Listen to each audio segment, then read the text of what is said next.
နောက်ထပ်သတင်းတစ်ပုဒ်အနေနဲ့တန်သွဲကြောက်ဖြူနဲ့စစ်တွေမှာရေကြီးနိုင်ပြီးလိုင်းလေပြင်းထန်နိုင်ဆိုတဲ့သတင်းကိုပြောပြပေးပါမယ်။ရခိုင်ပြည်တန်သွဲကြောက်ဖြူနဲ့စစ်တွေမြို့နယ်တွေမှာရေကြီးနိုင်ပြီးလိုင်းလေပြင်းထန်နိုင်တယ်လို့သိရပါတယ်။တန်သွဲကြောက်ဖြူစစ်တွေနဲ့မြိတ်ကော့တောင်အနီးတစ်ဝိုင်းမြေနှိမ်ပိုင်းတွေမှာကုန်းသွင်းရေရှာမှုနဲ့အတူပင်လယ်ဒီရေတက်ချိန်နဲ့တိုက်ဆိုင်ပါက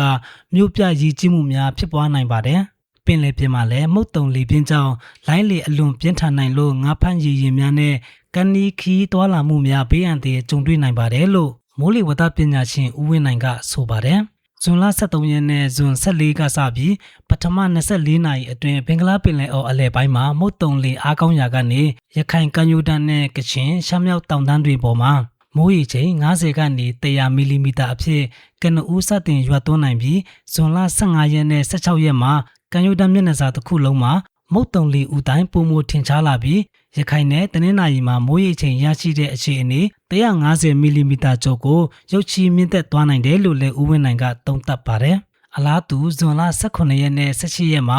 ရခိုင်မြောက်ပိုင်းနဲ့ကမ်းရိုးတန်းတစ်လျှောက်မှာ300မီလီမီတာနီးပါးအထိမိုးရေချိန်စုစုပေါင်းအမြင့်ဆုံးအဆင့်ရရှိနိုင်တဲ့အခြေအနေကိုရောက်ရှိသွားနိုင်တယ်လို့လည်းဦးဝင်းနိုင်ကဆိုပါတယ်။မိုးရေချိန်ပြမြေပုံများအရာခရမ်းရောင်နဲ့အညိုရောင်စုံမိုးရေချိန်150မီလီမီတာအထက်ကျရောက်တဲ့ကမ်းရိုးတန်းနဲ့မြောက်ပိုင်းတောင်တန်းဒေသရှိတဘာဝဘေးစီမံခန့်ခွဲမှုအဖွဲ့များအနေနဲ့လျက်တစ်ပြက်ရေကြီးခြင်းနဲ့မြေပြိုမှုသတိပေးချက်များကိုစောစီးစွာထုတ်ပြန်သင့်တယ်လို့လည်းမိုးလေဝသပညာရှင်ဦးဝင်းနိုင်ကတိုက်တွန်းထားပါတယ်။